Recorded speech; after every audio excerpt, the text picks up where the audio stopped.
Okay, my topics this week are short sales and kind of what they are and that sort of thing.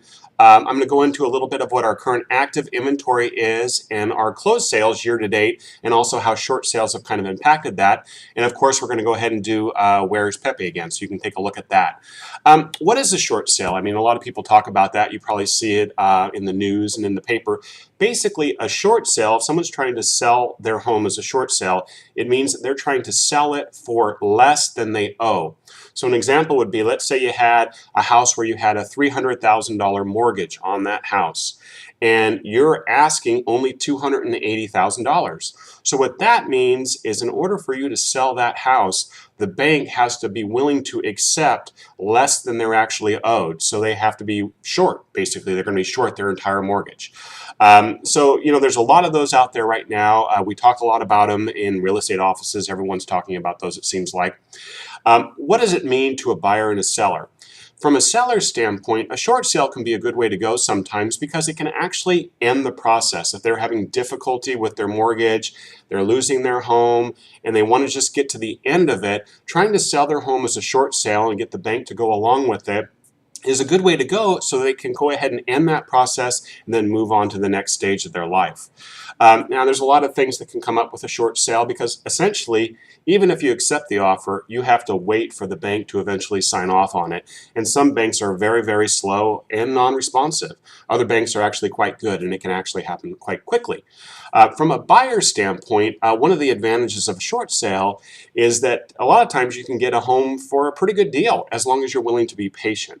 So let's say you found a short sale listing and it's a home that would usually be selling for $250,000, but it's listed for $220 because the bank's going to take a loss.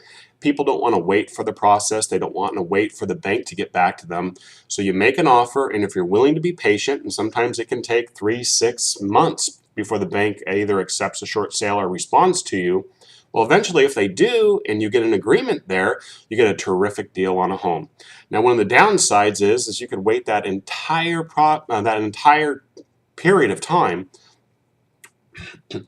One of the downsides is you could wait all that time, and eventually the bank may not even respond to you, or they may reject, or they may even counter above what the house was asked for. So there's a lot of uncertainty there. So obviously there's a lot of moving parts with short sales. I just kind of want to give you a little bit of a thumbnail sketch. I want to jump right into kind of where our inventory is right now.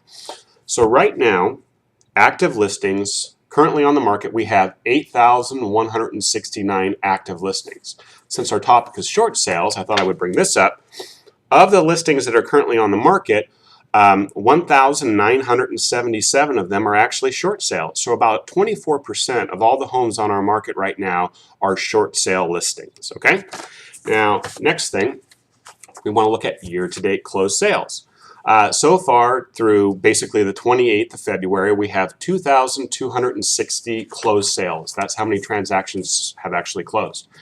If we look at how many year-to-date are actually short sales, there are 318 short sale closed listings. So only about 14% of all the sales that are taking place in our market right now are actually short sales. So it gives you an idea that although they're out there, a lot of people really aren't going for them. So jump to the next thing. For those of you that have been playing along the last few weeks, you've probably already spotted the Where's Pepe. So we take a look. Where's my finger?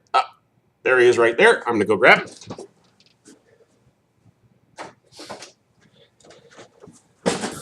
All right, there's Where's Pepe. So I appreciate you guys all tuning in once again. And if you know of anyone that's thinking about buying or selling a home, or you have any questions at all about real estate, give me a call. Once again, my name is Tom Stubbs. I'm a real estate agent with RE/MAX Equity Group, and have a great day.